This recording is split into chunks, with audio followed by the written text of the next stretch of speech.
નમસ્કાર મિત્રો, આજે હું તમને જણાવીશ કે તમે MGVCL ના ઘર કનેક્શનમાં નામ બદલી માટે ઓનલાઈન અરજી કઈ રીતે કરી શકશો. મુખ્યત્વે આપણે બે કારણથી નામ બદલી કરતા હોઈએ છીએ. એક તો મકાન વારસાઈમાં આવેલ હોય અથવા તો જો મકાન વેચાણથી લીધેલ હોય તો એવા કિસ્સામાં આપણે નામ બદલી કરવાની જરૂર પડે છે. તો આ વિડીયોની અંદર આપણે જોઈશું કે જો મકાન વારસાઈમાં આવેલ હોય તો તેના માટે કઈ રીતે અરજી કરવી. તો ચાલો જાણીએ. હવે નામ બદલીની અરજી કરવા માટે તમે ઈ-વિદ્યુત સેવા પોર્ટલ ઉપરથી કરી શકશો. આ છે વિદ્યુત સેવાનું હોમ પેજ, જેની લિંક હું તમને ડિસ્ક્રિપ્શનની અંદર આપી દઈશ. તો ત્યાં જઈને તમે વિદ્યુત સેવા ઉપર જઈ શકશો, અથવા તો તમે ગૂગલ ઉપર આવો અને ટાઈપ કરો જીઓનલ પોર્ટલ, અથવા તો વિદ્યુત સેવા પોર્ટલ પર ટાઈપ કરી શકો છો. એટલે આ રીતે પ્રથમ લિંક આવી જશે વિદ્યુત સેવા, એના ઉપર ક્લિક કરો એટલે હવે આ રીતે વિદ્યુત સેવાનું હોમ પેજ ખુલી જશે, જેની અંદર તમારે મોબાઈલ નંબર અને તમારી ડિસ્કોમ એટલે કે કંપની સિલેક્ટ કરી અને લોગિન કરવું પડશે. અને જે પણ ગ્રાહક નંબરમાં તમારે નામ બદલી કરવી છે તે ગ્રાહક નંબર એડ કરવો પડશે. જો તમારે જાણવું હોય કે વિદ્યુત સેવામાં તમારું રજીસ્ટ્રેશન કઈ રીતે કરવું, તમારું લોગિન કઈ રીતે કરવું અને તમારો ગ્રાહક નંબર કઈ રીતે એડ કરવો, તો તેના માટે અમે એક વિડીયો બનાવેલ છે, જેની લિંક મેં તમને ડિસ્ક્રિપ્શનની અંદર આપેલ છે. તો વિડીયો જોઈ લેજો. પછી આ વિડીયોની અંદર કન્ટિન્યુ કરીએ. તો ચાલો હવે આપણે મોબાઈલ નંબર અને ડિસ્કોમ સિલેક્ટ કરી અને લોગિન કરી લઈએ. અહીં તમારો મોબાઈલ નંબર દાખલ કરો, અહીં તમારે ડિસ્કોમ સિલેક્ટ કરો MGVCL, અહીં કેપ્ચા કોડ દાખલ કરો અને નીચે આપેલ બટન લોગિન ઉપર ક્લિક કરો. એટલે આ રીતે વિદ્યુત સેવાનું હોમ પેજ ખુલી જશે, જ્યાં તમે ઘણી બધી સુવિધાઓનો લાભ ઓનલાઈન લઈ શકશો. હવે તમારે ઓનલાઈન સુવિધાઓનો લાભ લેવા માટે સૌપ્રથમ તમારો ગ્રાહક નંબર એડ કરવો પડશે, જે સાઇડ બારની અંદર આપેલ છે નીચે મેનેજ અકાઉન્ટ્સ, એના ઉપર ક્લિક કરો. એટલે આ રીતે પેજ ખુલશે, જેની અંદર જેટલા ગ્રાહક નંબર એડ કરેલ હશે તે બધા ગ્રાહક નંબર અહીં બતાવશે. હવે જે પણ બિલમાં તમારે નામ ચેન્જ કરવું છે તે તમારે અહીંયા એડ કરવો પડશે. ગ્રાહક નંબર એડ કરવા માટે એડ એલટી અકાઉન્ટ પર ક્લિક કરો એટલે તમે તમારો ગ્રાહક નંબર એડ કરી શકશો.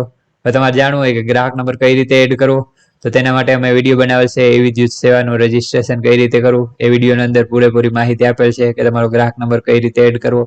તો એ વિડીયો તમે જોઈ લેજો, લિંક ડિસ્ક્રિપ્શનમાં આપેલ છે. તો ચાલો કન્ટિન્યુ કરીએ, હોમ ઉપર વહી જઈએ. તે પહેલા નામ બદલી માટે અમુક ડોક્યુમેન્ટની જરૂર પડશે. જે ડોક્યુમેન્ટ માટે તમે એક ફોલ્ડર બનાવી લેજો અને એ ફોલ્ડરની અંદર બધા જરૂરી ડોક્યુમેન્ટ રાખી લેજો, એટલે આગળ અરજી કરવામાં આપણે સરળતા પડે. તો હવે તમારે જાણવું હોય કે નામ બદલી માટે કયા કયા ડોક્યુમેન્ટની જરૂર પડશે, તો એના માટે અમે એક વિડીયો બનાવેલ છે કે નામ બદલી માટે કયા કયા ડોક્યુમેન્ટની જરૂર પડશે. તો એ વિડીયોની લિંક હું તમને ડિસ્ક્રિપ્શનની અંદર આપી દઈશ, તો ત્યાં જઈને વિડીયો જોઈ લેજો. અથવા તો અમારી વેબસાઇટ gbguru.in માં જઈને આર્ટિકલ લખેલ છે, જેની અંદર ડોક્યુમેન્ટનું લિસ્ટ આપેલ છે, નામ બદલી માટે કયા કયા ડોક્યુમેન્ટની જરૂર પડશે. તો એ આર્ટિકલની લિંક હું તમને ડિસ્ક્રિપ્શનની અંદર આપી દઈશ, તો ત્યાં જઈને એ આર્ટિકલ વાંચી લેજો અને લિસ્ટ જાણી લેજો. તો ચાલો હવે આપણે ઓનલાઈન અરજી કરીએ. નામ બદલીની અરજી કરવા માટે સૌ પ્રથમ અહીં આપેલ છે LT નેમ ચેન્જ, એના ઉપર ક્લિક કરો, અથવા તો અહીં સાઇડ બારની અંદર પણ આપેલ છે LT નેમ ચેન્જ, એના ઉપર ક્લિક કરો.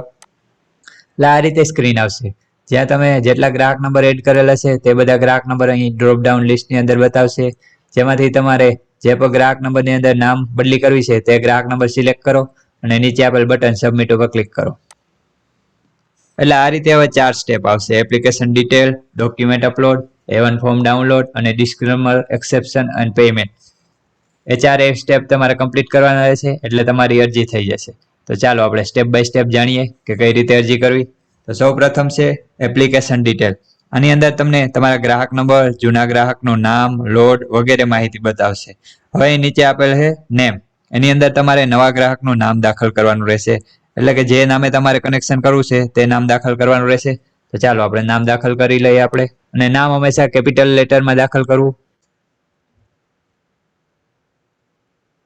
નામ દાખલ કરી લીધા બાદ નીચે આપેલ છે રીઝન, એની અંદર ડ્રોપ ડાઉન બોક્સ આપેલ છે, એની અંદર 3 ઓપ્શન આપેલ છે: legal higher, cell of property અને અધર્સ. સૌપ્રથમ આપણે લીગલ હાયર, એટલે કે જો આપણે મકાન વારસાઈમાં આવેલ હોય તો લીગલ હાયર સિલેક્ટ કરવાનું રહેશે. જો મકાન આપણે વેચાણ દસ્તાવેજથી લીધેલ હોય તો સેલ ઓફ પ્રોપર્ટી સિલેક્ટ કરવાનું રહેશે, અથવા તો અન્ય તમે અધર પર સિલેક્ટ કરી શકો છો. અહીં આપણે મકાન વારસાઈમાં આવેલ છે અને તેના માટે અરજી કરી રહ્યા છે તો લીગલ હાયર સિલેક્ટ કરી લઈએ. હવે નીચે આપેલ છે સિક્યુરિટી ડિપોઝિટ, જેની અંદર 2 ઓપ્શન આપેલ છે. પેલું છે entire amount to be paid by consumer, અને બીજું ઓપ્શન છે different amount to be paid by consumer. એટલે કે પહેલા ઓપ્શનની અંદર તમારે પૂરેપૂરી નવી સિક્યુરિટી ડિપોઝિટ ભરવી પડશે, જે આપણે લીગલ હાયર એટલે કે વારસાઈના કિસ્સામાં સિલેક્ટ નહીં કરવા દઈએ. બીજો ઓપ્શન છે different amount to be paid by consumer, એટલે કે તમારી જૂની જે પણ સિક્યુરિટી ડિપોઝિટ જમા હશે અને જે નવી ભરવા પત્ર થતી હશે રકમ, તે બે મર્જ થઈ અને એડજસ્ટ થઈ અને જે પણ ડિફરન્ટ અમાઉન્ટ આવશે તે તમારે પેમેન્ટ કરવું પડશે. તો લીગલ હાયર એટલે કે વારસાઈના કિસ્સામાં તમારે તે સિલેક્ટ કરવાનું રહેશે, different amount to be paid by consumer. અને નીચે આપેલ છે all security deposit amount already paid by consumer, એટલે કે તમારી જૂની જે પણ સિક્યુરિટી ડિપોઝિટ હશે તે નીચે બતાવશે. હવે ઉપરની માહિતી દાખલ કરી લીધા બાદ નીચે આપેલ બટન સબમિટ ઉપર ક્લિક કરો. આ રીતે બીજું સ્ટેપ આવશે ડોક્યુમેન્ટ અપલોડ. આની અંદર તમારે બધા જરૂરી ડોક્યુમેન્ટ અપલોડ કરવાના રહેશે. જે મેં તમને આગળ જણાવેલ કે એક ફોલ્ડર બનાવી લેજો અને તેની અંદર બધા ડોક્યુમેન્ટ રાખી લેજો. તો ચાલો હવે અપલોડ કરીએ આપણે જરૂરી ડોક્યુમેન્ટ. સૌપ્રથમ ફોટોગ્રાફ, જેની અંદર તમારે નવા ગ્રાહકનો ફોટો અપલોડ કરવાનો રહેશે, જેની સાઇઝ 20 KB ની અંદર હોવી જોઈએ. બીજું છે સિગ્નેચર, જેની અંદર તમારે કોરા કાગળની અંદર નવા ગ્રાહકની સહી કરી અને તેનો ફોટો પાડી અને તે અહીં અપલોડ કરવાનો રહેશે. તેની સાઇઝ પણ 20 KB ની અંદર હોવી જોઈએ અને ફોર્મેટ .jpg હોવું જોઈએ. ત્રીજું છે આઈડી પ્રૂફ. આની અંદર તમારે કોઈ પણ એક આઈડેન્ટિટી પ્રૂફ અપલોડ કરવાનું રહેશે, જેમ કે આધાર કાર્ડ, પેન કાર્ડ, ચૂંટણી કાર્ડ, ડ્રાઇવિંગ લાયસન્સ, પાસપોર્ટ વગેરેમાંથી કોઈ પણ એક તમારે અહીં અપલોડ કરવાનું રહેશે. અને હવે ચોથું છે ઓનરશિપ પ્રૂફ, એટલે કે જગ્યાની માલિકીનો પુરાવો. આની અંદર પણ તમારે કોઈ પણ એક ડોક્યુમેન્ટ અપલોડ કરવાનું રહેશે. .pdf તરીકે ફોર્મેટ હોવું જોઈએ, જેની અંદર પણ તમે પ્રોપર્ટી કાર્ડ છે, લેટર ઓફ અલોટમેન્ટ છે, ઇન્ડેક્સની કોપી છે, અથવા તો આકરણી પત્ર 2 નંબર જો ગામડાનું આવતો હોય તો તે તમારે અહીં અપલોડ કરવાનું રહેશે. પાંચમું છે death certificate in case of death, એટલે કે જો મૂળ માલિક મરણ પામેલ હોય તો તેનું મરણનો દાખલો અહીં અપલોડ કરવાનો રહેશે, જેનું ફોર્મેટ પર .pdf ની અંદર હોવું જોઈએ. અથવા તો જો મૂળ માલિક હયાત હોય તો તમે તેની 300ના સ્ટેમ્પ પેપર ઉપર સંમતિ તે તમે અહીં અપલોડ કરી શકો છો. છઠ્ઠું એ original receipt for payment of security deposit, એટલે કે તમારી જૂની જે સિક્યુરિટી ડિપોઝિટ ભરેલ હોય તેની રિસિપ્ટ હોય તો તે તમારે અહીં અપલોડ કરવાની રહેશે. હવે સાતમું છે consent of partner on ₹300 stamp duly notarise if property is jointly of, એટલે કે જગ્યા જો એક કરતા વધારે ભાગીદારના નામે હોય તો જેના નામે કરવાનું છે તેના સિવાય જેટલા નામ હોય તેની 300ના સ્ટેમ્પ પેપર ઉપર સંમતિ જોશે. તે સંમતિ તમારે અહીં અપલોડ કરવાની રહેશે. તો ચાલો હવે આપણે ડોક્યુમેન્ટ અપલોડ કરી લઈએ. તેના માટે મેં એક ફોલ્ડર બનાવેલ છે ડોક્યુમેન્ટનું. આ રીતે ફોલ્ડર બનાવેલ છે અને એની અંદર મેં બધા ડોક્યુમેન્ટ રાખેલા છે, એટલે કે સરળતા થાય આપણે અપલોડ કરવામાં. તો ચાલો હવે અપલોડ કરી લઈએ. સૌપ્રથમ ફોટોગ્રાફ, તો અહીં શૂઝ ફોટો ઉપર ક્લિક કરો. અહીંથી જ્યાં ફોલ્ડર પડેલ છે તેનું લોકેશન સિલેક્ટ કરો. અહીં છે ડોક, અહીં આપેલ છે ફોટો, તો ફોટો સિલેક્ટ કરી લ્યો.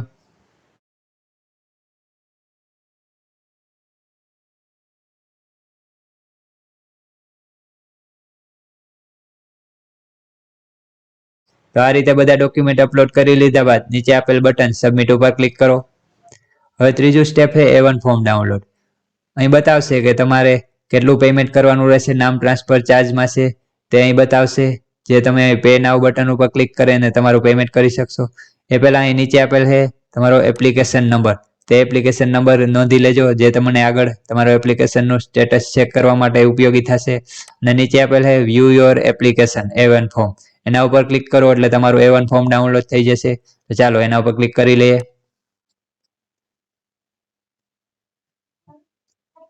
એટલે આ રીતે તમારું A1 ફોર્મ ખુલી જશે. જે પણ માહિતી તમે ફોર્મમાં દાખલ કરી છે તે બધી માહિતી અહીં ફિલઅપ થઈ જશે. આ ફોર્મ ડાઉનલોડ કરવા માટે અહીં ઉપર આપેલ છે ડાઉનલોડ બટન, એના ઉપર ક્લિક કરો અને સિલેક્ટ કરી લ્યો જ્યાં પર તમારે લોકેશનમાં સેવ કરવું હોય તે. આપણે લોકેશન આપી દઈએ અને સેવ કરી લઈએ. A1 ફોર્મ સેવ, એટલે કે આ ફોર્મ તમારું PDF તરીકે સેવ થઈ જશે. ફરી પાછા આપણે પોર્ટલ ઉપર વહી જાય નામ ચેન્જના. હવે અહીંયા આપેલ છે ક્યાં ક્યાં ચાર્જીસ તમારે ભરવા પડશે. પેલો છે રજિસ્ટ્રેશન ચાર્જીસ, જે 23.6 લાખ છે સિંગલ ફેસ કનેક્શન છે એટલે. બીજું છે એક્ઝિસ્ટિંગ SD ઓફ કન્ઝ્યુમર, એટલે કે તમારી જૂની SD ની રકમ અહીં બતાવશે. અને ત્રીજું છે new SD to be paid by consumer, એટલે કે 421 તમારે ભરવા પાત્ર રકમ રહેશે નવી SD ની. પણ આપણે સિલેક્ટ કરે છે કે different amount to be paid by consumer, એટલે કે જૂની અને નવી SD મર્જ થઈ અને જે તમારે ભરવા પાત્ર થતી હશે તે અહીં આવશે. પણ અહીં આ કિસ્સામાં આપણે ભરવા પાત્ર નથી એટલે નહીં આવે, ખાલી રજિસ્ટ્રેશન ચાર્जेस ભરવો પડશે. તો ચાલો હવે આપણે પેમેન્ટ કરી લઈએ. પે નાવ ઉપર ક્લિક કરો. આ રીતે તમારું નેક્સ્ટ સ્ટેપ ખુલી જશે, ડિસ્ક્લેમર, એક્સેપ્શન્સ એન્ડ પેમેન્ટ. આ પેજની મદદથી તમે તમારું પેમેન્ટ કરી શકશો. અહીં તમારે કેટલું પેમેન્ટ કરવાનું રહેશે તે અહીં રકમ બતાવશે. નીચે આપેલ છે ડિસ્ક્લેમર અને કન્ડિશન્સ આપેલ છે તે કન્ડિશન્સ વાંચી લેજો. અને પછી અહીં ચેકબોક્સ આપેલ છે I have read and accept the terms and condition of stated above.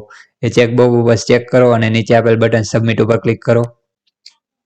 એટલે હવે આ રીતે નેક્સ્ટ સ્ટેપ આવી જશે, જ્યાં તમારે તમારો એપ્લિકેશન નંબર જે તમને મેં આગળ કીધું હતું તે તમે એપ્લિકેશન નંબર તમારો દાખલ કરવાનો રહેશે. અથવા તો જો તમને એપ્લિકેશન નંબર યાદ ન હોય તો તમારો ગ્રાહક નંબર પણ અહીં દાખલ કરી શકો છો. આપણી પાસે એપ્લિકેશન નંબર છે તો આપણે એપ્લિકેશન નંબર દાખલ કરી લઈએ. નીચે આપેલ કેપ્ચા કોડ અહીં દાખલ કરો. કેપ્ચા કોડ દાખલ કરી દીધા બાદ નીચે આપેલ સર્ચ બટન ઉપર ક્લિક કરો. એટલે આ રીતે નવા ગ્રાહકનું નામ બતાવશે, તમારો એપ્લિકેશન નંબર બતાવશે, એપ્લિકેશન ટાઈપ એટલે કે ચેન્જ ઓફ નેમ, તમારે જેટલું પેમેન્ટ કરવાનું રહેશે એ પેમેન્ટ બતાવશે. અહીં પર તમારું પેમેન્ટ બતાવશે. હવે નીચે આપેલ બટન પે નાઉ ઉપર ક્લિક કરો.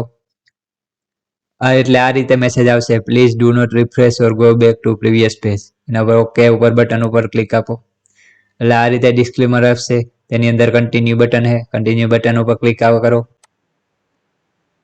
એટલે આ રીતે અલગ અલગ પેમેન્ટ મેથડ ખુલી જશે, જ્યાંથી તમે કોઈ પણ પેમેન્ટ મેથડ સિલેક્ટ કરી અને તમારું પેમેન્ટ કરી શકશો. Credit card, debit card, net banking, UPI વડે, વોલેટ અથવા QR કોડ વડે પણ તમે પેમેન્ટ કરી શકશો. તો ચાલો આપણે પેમેન્ટ કરી લઈએ. અહીં હું QR કોડ વડે પેમેન્ટ કરું છું, તો QR કોડ સિલેક્ટ કરી લઈએ આપણે. અને અહીંથી સિલેક્ટ કરો ભીમ યુપીઆઈ અને નીચે આપેલ છે મેક પેમેન્ટ ફોર 23 રૂપીસ, એના પર ક્લિક કરો. એટલે QR કોડ આવશે જે તમે તમારા મોબાઈલની અંદર સ્કેન કરી અને તમારું પેમેન્ટ કરી શકશો. તો ચાલો હવે સ્કેન કરી અને પેમેન્ટ કરી લઈએ આપણું. તો મેં પેમેન્ટ કરી દીધું છે ગૂગલ પે થી. એટલે આ રીતે તમારી પેમેન્ટની રિસીપ્ટ આવી જશે. અને હવે રિસીપ્ટની પ્રિન્ટ કાઢવા માટે બટન આપેલ છે પ્રિન્ટ રિસીપ્ટ, એના ઉપર ક્લિક કરો. એટલે આ રીતે સ્ક્રીન આવી જશે, જ્યાં ડેસ્ટિનેશન આપેલ છે ત્યાં નીચે સેવ એઝ એ PDF ઉપર ક્લિક કરો અને નીચે આપેલ બટન સેવ ઉપર ક્લિક કરો. હવે તમારું લોકેશન સિલેક્ટ કરી લ્યો જ્યાં પર તમારે રિસીપ્ટ સેવ કરવી હોય તે. રિસીપ્ટ નામ આપી દો પેમેન્ટ રિસીપ્ટ અને સેવ બટન ઉપર ક્લિક કરો. એટલે આ રીતે તમારી રિસીપ્ટ સેવ થઈ જશે. તો આ રીતે તમારી અરજી સક્સેસફુલી નામ બદલી માટેની થઈ જશે. હવે તમારે એપ્લિકેશનનું સ્ટેટસ ચેક કરવું હોય તો સૌપ્રથમ વિદ્યુત સેવાના હોમ પેજ ઉપર આવી જાઓ. આ રીતે હોમ પેજ આવશે વિદ્યુત સેવાનું, તેમાં નીચે સ્ક્રોલ કરો. એટલે અહીં તમે જેટલી પણ એપ્લિકેશન કરેલ હશે તે બધી અહીં લિસ્ટ બતાવશે. આપણે એપ્લિકેશન કરેલ છે તે અહીં બતાવે છે એપ્લિકેશન માટે. અને સ્ટેટસમાં જઈને તમે ચેક કરી શકશો કે શું તમારા એપ્લિકેશનનું સ્ટેટસ છે. અત્યારે પેન્ડિંગ બતાવે છે કેમ કે આપણે અપલોડ કરેલા ડોક્યુમેન્ટ અને આપણી અરજી ઓનલાઈન CPC સેન્ટર ખાતે જશે, ત્યાં આપણા બધા ડોક્યુમેન્ટ ચેક થશે. અને પછી જો આપણા બધા ડોક્યુમેન્ટ ઓકે હશે તો આપણી અરજી એક્સેપ્ટ થઈ જશે અને તમારું નામ બદલી થઈ જશે. અને જો એપ્લિકેશનમાં કંઈ પણ પ્રોબ્લેમ હશે તો એપ્લિકેશન રિજેક્ટ પણ કરી શકે છે CPC વાળા. અને જો કંઈ પણ ડોક્યુમેન્ટ ઘટતા હશે તો તેના માટે ફરી પાછી લિંક આપશે ડોક્યુમેન્ટ અપલોડ કરવાની. લિંક દ્વારા ઘટતા ડોક્યુમેન્ટ ફરીથી અપલોડ કરી શકશું. તો આ રીતે નામ બદલી માટેની અરજી સક્સેસફુલ આપણી ઓનલાઈન થઈ જશે. વારસાઈમાં જો મકાન આવેલો હોય તો. અને જો તમારે જાણવું હોય કે મકાન વેચાણથી લીધેલ હોય તો તેના માટે કઈ રીતે અરજી કરવી તો આપણે તેના માટે નેક્સ્ટ વિડીયો બનાવીશું. તો અમારી ચેનલને સબસ્ક્રાઈબ કરી લેજો. અને જો આ વિડીયો તમને પસંદ આવ્યો તો વિડીયોને લાઈક કરો, બીજા બધા સાથે શેર કરો જેથી બીજા પર જાણી શકે કે ઓનલાઈન નામ બદલી માટે અરજી કઈ રીતે કરવી. અને આવા જ નવા GB રિલેટેડ વિડીયો જાણવા માટે અમારી ચેનલ GB ગુરુને સબસ્ક્રાઈબ કરો. અને અમારી વેબસાઇટ gbguru.in અને gbguru.com ની વિઝિટ કરો, જ્યાં પર તમને નવી નવી માહિતી મળતી રહેશે GB વિશે. અને અમારું ફેસબુક અને ઇન્સ્ટાગ્રામ પેજ GB ગુરુ, ત્યાં જઈને પણ અમને ફોલો કરી લેજો એટલે તમને નવા અપડેટ તુરંત મળતા રહે. Thank you.